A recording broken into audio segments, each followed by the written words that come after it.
Olá pessoal, tudo bem?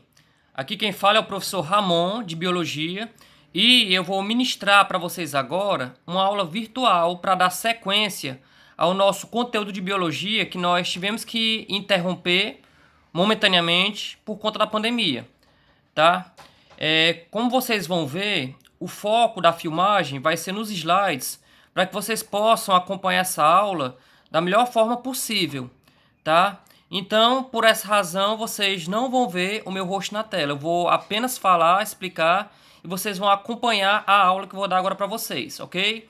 Então, o tema desta nossa aula vai ser criptógamas, como parte do tema botânica, não é isso? Então, o que acontece? Vocês estudaram antes que criptógamas são um grupo de plantas formadas por estruturas sexuais não evidentes, ou seja, as estruturas reprodutoras das criptógamas não são facilmente visualizadas a olho nu. E já foi visto também que as criptógamas se dividem em dois grandes grupos de plantas, que são o grupo das briófitas e o grupo das pteridófitas.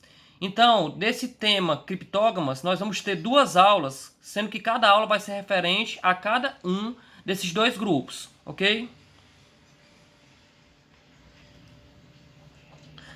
Vamos iniciar então pelo grupo das briófitas.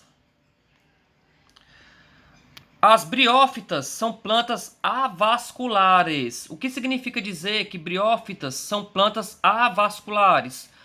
O prefixo a significa sem, vasculares significa vasos, ou seja, plantas avasculares são plantas que não possuem vasos condutores de seiva.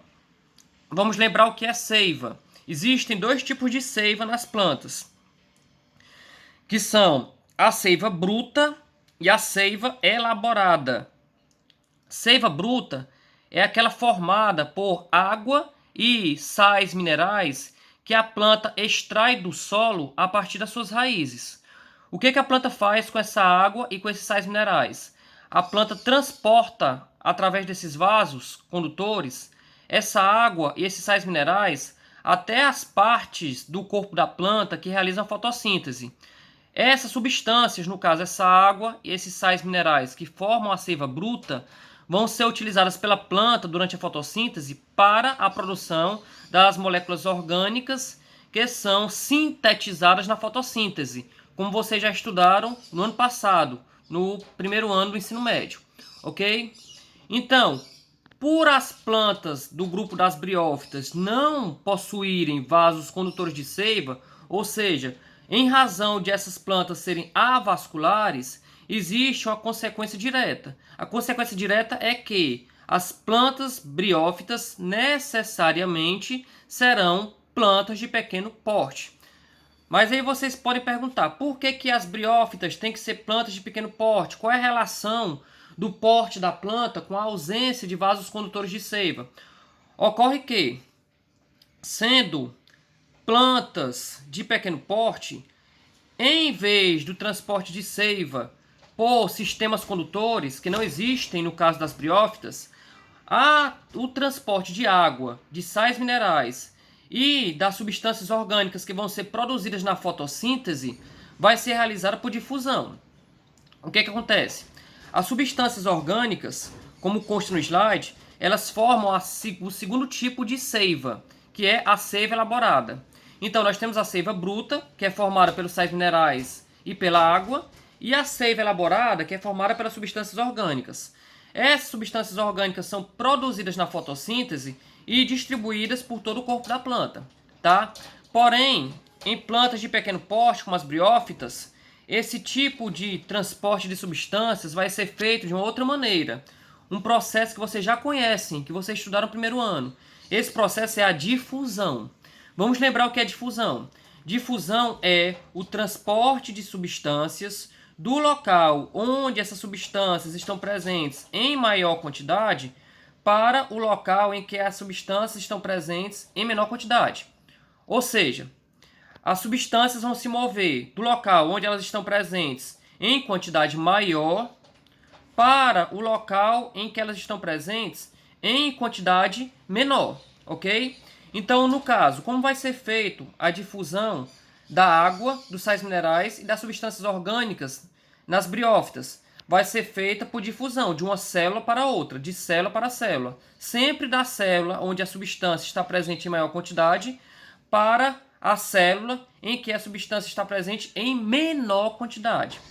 E é por essa razão que as briófitas são plantas de pequeno porte, porque a difusão é um transporte de substâncias que ocorre muito lentamente, tá? Se a difusão acontecesse em plantas de grande porte, essas plantas não teriam como manter o seu metabolismo, o metabolismo das células, porque as substâncias chegariam de célula para célula de forma muito lenta, tá? Então, esse sistema funciona nas briófitas por quê? Porque são plantas de pequeno porte. Sendo plantas de pequeno porte, a difusão, mesmo sendo um processo lento, é suficiente para manter o pleno funcionamento das células do corpo da planta, ok?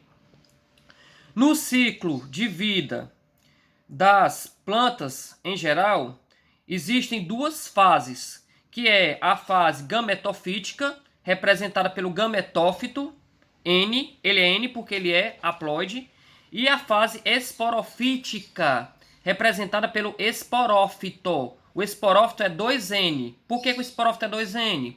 Porque é diploide e tem dois conjuntos de cromossomos, ok? Cabe destacar que no caso das briófitas, a fase dominante no ciclo de vida é o gametófito. O que significa dizer que o gametófito é a fase dominante no ciclo de vida?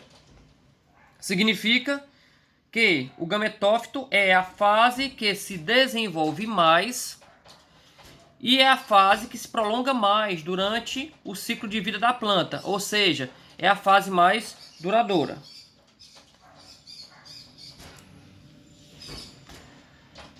Passando agora para o próximo slide, nós vamos ver que as briófitas são formadas por estruturas denominadas de gametângios. Gametângios, basicamente, são órgãos responsáveis pela produção dos gametas da planta, ou seja, pela produção das células sexuais, das células reprodutoras da planta, ok? De maneira que nós temos o gametângio masculino e o gametângio feminino.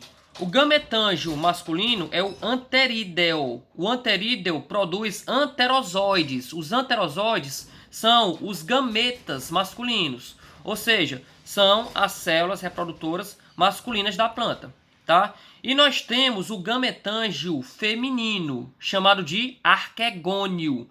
O arquegônio produz oosferas. As oosferas são os gametas femininos, ok?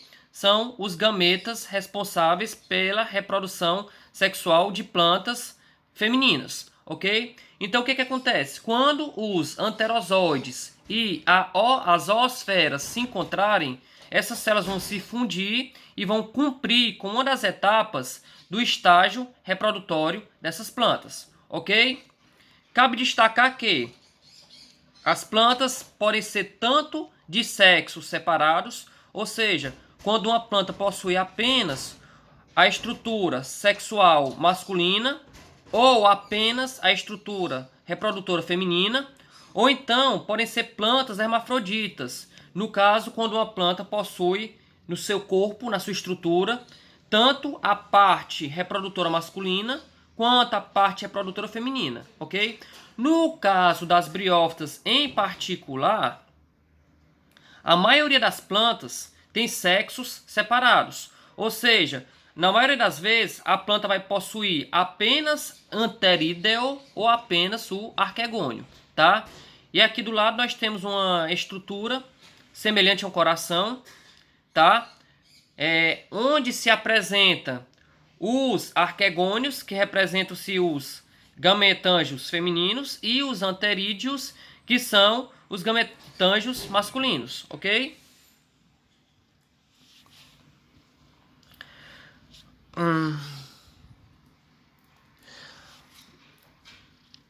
Bom, pessoal, agora eu vou falar para vocês sobre o esporófito. Lembrando, como já foi comentado antes, tá? O gametófito é a estrutura mais desenvolvida e mais duradoura. Se o gametófito é a estrutura mais desenvolvida e mais duradoura, por conseguinte, a outra estrutura, que é o esporófito, vai ser a menos desenvolvida e de menor duração, e de curta duração, ok? Então, assim como os gametângios produzem gametas, os esporângios produzem esporos, pelo processo de divisão celular chamado de meiose, que vocês estudaram no ano passado, ok? E aqui a gente tem uma ilustração mostrando o gametófito e o esporófito da planta. O que chama a atenção aqui?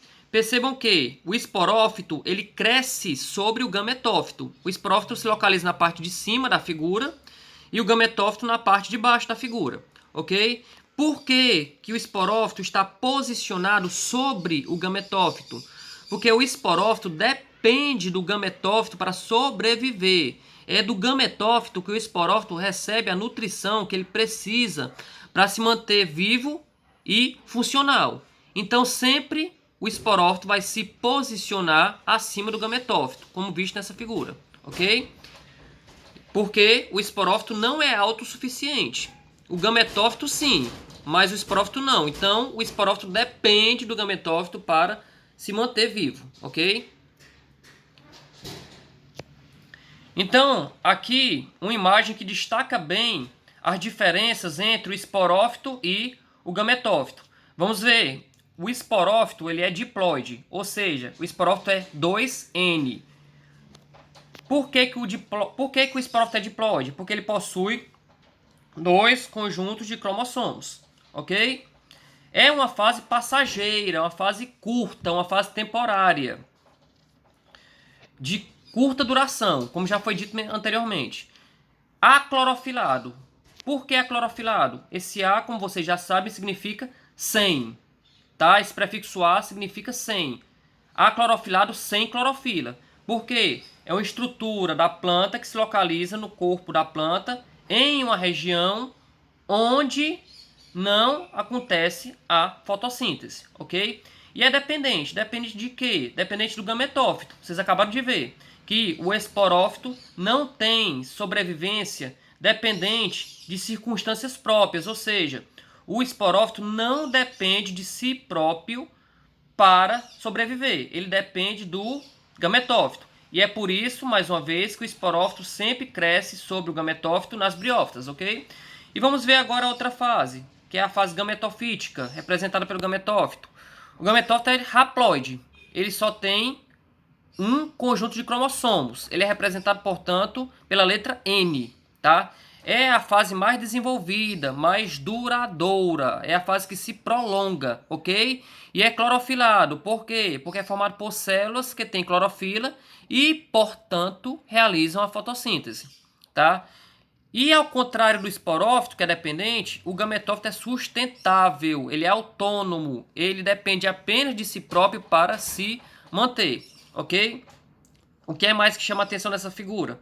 Observe que nós temos as palavras filoide, cauloide e rizoide. O que significam essas três estruturas, filoide, cauloide e rizoide? As briófitas não possuem folhas, nem caule e nem raízes verdadeiras, ok? Em vez disso, vão existir estruturas que se assemelham a esses órgãos. No caso, o filoide, os filoides são semelhantes às folhas, o cauloide representa o caule e o rizoide se assemelha à raiz, tá? Então, em vez de folhas, de caule e de raízes, nós vamos ter, respectivamente, os filoides, o cauloide e o rizoide.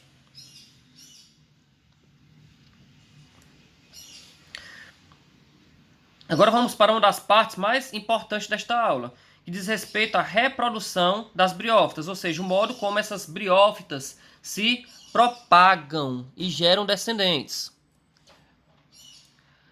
Assim como em algumas espécies animais, nas briófitas também acontece dois tipos de reprodução: reprodução assexuada e reprodução sexuada. Vamos estudar cada uma delas, tá? A forma mais simples de reprodução das briófitas é a forma assexuada, que ocorre através da produção de propágulos. O que são propágulos? São pedaços do corpo da planta que se destacam e, uma vez no ambiente, são levados pela água e, quando atingem ambientes com condições ambientais favoráveis, esses pedaços da planta se desenvolvem formando novas plantas, tá?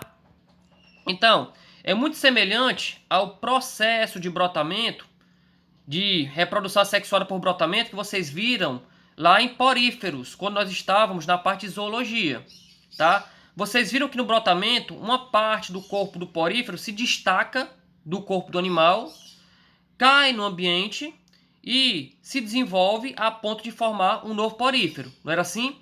Então, aqui no caso da reprodução assexuada das briófitas por propágulos é muito semelhante, tá? O pedacinho do corpo da planta vai se soltar e uma vez que se solta, uma vez que se destaca do corpo da planta, vai ser carreado pela água e, encontrando condições ambientais favoráveis, se desenvolve para formar uma nova planta, idêntica à planta mãe. Por que idêntica à planta mãe? Porque nesse processo de reprodução assexuada por propágulos não existe variabilidade genética. Os indivíduos são iguais ao ser que lhes deu origem. Ok?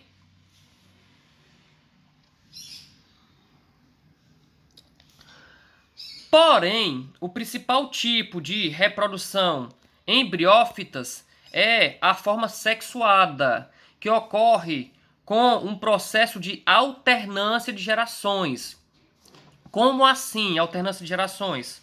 Na reprodução sexuada das briófitas, nós vamos ter duas fases, que é uma fase diploide e uma fase haploide. Como existe uma fase haploide e uma fase diploide, o ciclo de vida de reprodução das briófitas é chamado de ciclo de alternância de gerações, ou ciclo haplonte-diplonte. Haplonte por conta da etapa haploide, diplonte por conta da etapa diploide. Ok? Então, vamos lá. Como já foi dito antes, a maioria das plantas briófitas tem sexos separados, ou seja, são plantas dioicas. O que são plantas dioicas? Plantas que possuem apenas um sexo. Ou são plantas do sexo masculino, possuindo, no caso, o anterídeo, que é o gametângio masculino, ou são plantas do sexo feminino, possuindo, no caso, arquegônio, que é o gametângio feminino, ok? Uma minoria das plantas briófitas são hermafroditas ou monóicas. O que significa eu dizer que existem briófitas monóicas? São plantas que têm os dois gametângios na mesma planta. São seres, melhor dizendo, são indivíduos vegetais que possuem os dois gametângios na mesma planta. Aqui nós vamos ter, então, plantas monóicas com gametângio masculino, anterídeo, e gametângio feminino, arquegônio, no corpo da mesma planta. Ok? Como é que vai acontecer a reprodução neste caso? Tá? Então, imagine que nós temos uma planta do sexo masculino e uma planta do sexo feminino. Tá? O que vai acontecer? O anterídeo da planta de sexo masculino vai produzir o anterozoide, ok? Que é o gameta masculino, ele é flagelado, tá? E quando chove, esse anteroide cai em poças formadas pela água da chuva e pela água da chuva ele vai nadar até chegar ao arquegônio da planta do sexo feminino. Uma vez que esse anterozoide alcança o arquegônio da planta do sexo feminino, ele vai se dirigir até onde estão as oosferas e um anterozoide vai se fundir com uma oosfera para formar o zigoto, uma célula única, o zigoto, que vai representar o início da vida da nova planta, ok? Então assim surge o zigoto, formado por uma célula única, ok? Só que esse zigoto, essa célula única, vai sofrer sucessivas mitoses para formar um novo embrião, tá? Esse novo embrião que vai se formar, ele vai ser um esporófito. Por quê? Porque agora vai iniciar a etapa diploide do processo reprodutivo das plantas briófitas, ok? Vamos acompanhar. Então, o embrião vai sofrer mitoses para formar o esporófito 2N, tá? O esporófito 2N inicia a fase diploide do processo reprodutivo das briófitas, ok? O esporófito ele vai ficar preso ao gametófito. Por quê? Porque vocês já viram, o esporófito depende do gametófito para sobreviver. Ele recebe nutrientes do gametófito, ok? Então ele necessariamente vai ter que ficar preso ao gametófito para a sua própria sobrevivência, tá? A estrutura que liga o esporófito ao gametófito é semelhante a uma base, chamada de austório, tá? Esse austório, ele tem uma estrutura retilínea chamada de pendúculo. Aliás, perdão, chamada de haste, tá? É semelhante a um pendúculo, ok? É um pendúculo propriamente dito, melhor dizendo, e recebe o nome de haste, ok? No topo da haste existe uma abertura, uma dilatação. Essa abertura, essa dilatação é chamada de cápsula. E dentro dessa cápsula, as células-mãe, que são diploide 2N, vão sofrer o processo de divisão celular chamada de meiose, que reduz o número de cromossomos à metade. Então observem aí no slide. Células-mãe 2N sofrem meioses para produzir novas células. Tá? Meiose é um processo que forma novas células. Quando as células-mãe 2N sofrem meioses, o número de cromossomos se reduz à metade. 2N dividido por 2 igual a N. Tá? É por isso que, apesar de as células-mãe serem diploides, os esporos, que são as células-filhas, vão ser haploides, N. E agora vai iniciar a fase haploide da reprodução sexuada das briófitas, ok? O que vai acontecer? Esses esporos, encontrando condições ambientais favoráveis, vão germinar.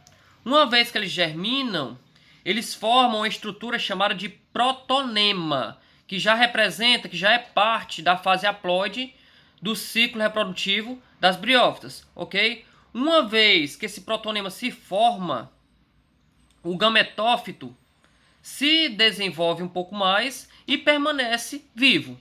Enquanto isso, o esporófito morre, tá? A vida do esporófito vem apenas até esse ponto, mas o gametófito, que é uma fase mais duradoura, permanece, ok?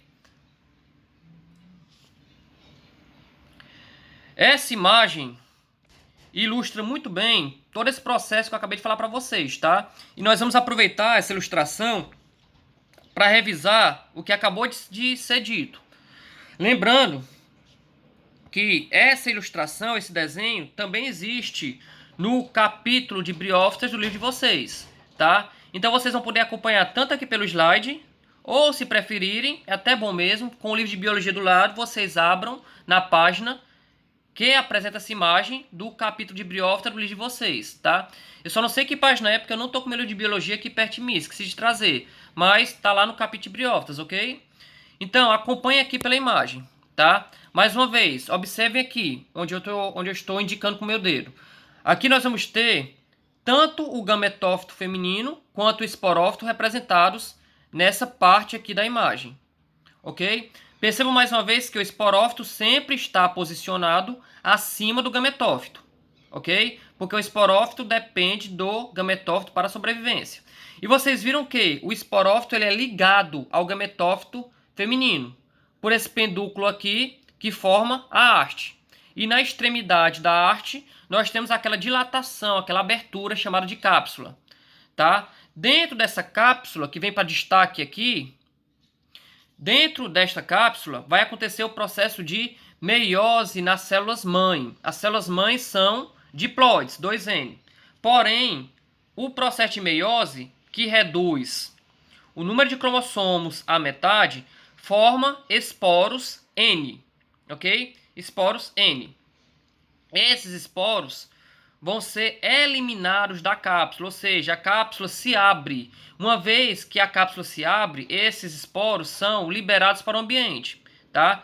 Os esporos germinam e vão formar agora gametófitos, ou seja, a gente está passando da fase esporofítica, ou seja, da fase diploide para a fase gametofítica, a fase haploide. Então observe aqui, ó, cápsula se abre, liberando os esporos que germinam. Uma vez que os esporos germinam, vão formar tanto o gametófito feminino quanto o gametófito masculino, ok? Dentro desses gametófitos vai acontecer a produção dos gametas. No caso do gametófito masculino, vai ser produzido quem? Os anterozoides. E no caso do gametófito feminino, quem vai ser produzido? As oosferas, tá? Então, quando acontece de chover, os anterozoides saem do gametófito masculino e através da água da chuva são levados até o gametófito feminino. Uma vez que os anterozoides alcançam o gametófito feminino, vai acontecer o processo de fusão do anterozoide com uma oosfera. Depois disso, o ciclo se reinicia. Por quê? Depois que acontece essa fecundação do anterozoide com a oosfera, vai formar o zigoto. Esse zigoto, ele é 2N. Por que ele é 2N? Soma o N do gameta masculino, anterozoide, com o N do gameta feminino, a oosfera. O N do anterozoide mais o N da oosfera resulta em 2N no zigoto, tá? Esse zigoto vai sofrer uma série de mitoses para formar o embrião. E, posteriormente, esse embrião sofrendo mais mitoses, forma o esporófito. E aí percebam que o ciclo já retornou para o seu início. Ok? Então é o ciclo aplonte-diplonte, com alternância de gerações. Por qual razão? Porque nós vamos ter uma fase diploide ou diplonte, tá? Representada pelo esporófito 2N, e uma fase haploide ou aplonte, representada pelos gametófitos N, ok? Gametófito masculino e gametófito feminino. Então, pessoal, essa aula de briófitas chegou ao fim, ok? Então, em breve eu vou estar gravando para vocês a aula de pteridófitas, que é o segundo grupo de plantas que formam as criptógamas, para dar sequência a essa matéria, ok? Qualquer dúvida que vocês tiverem ou precisarem, eu vou estar à disposição de vocês. Um abraço e até mais.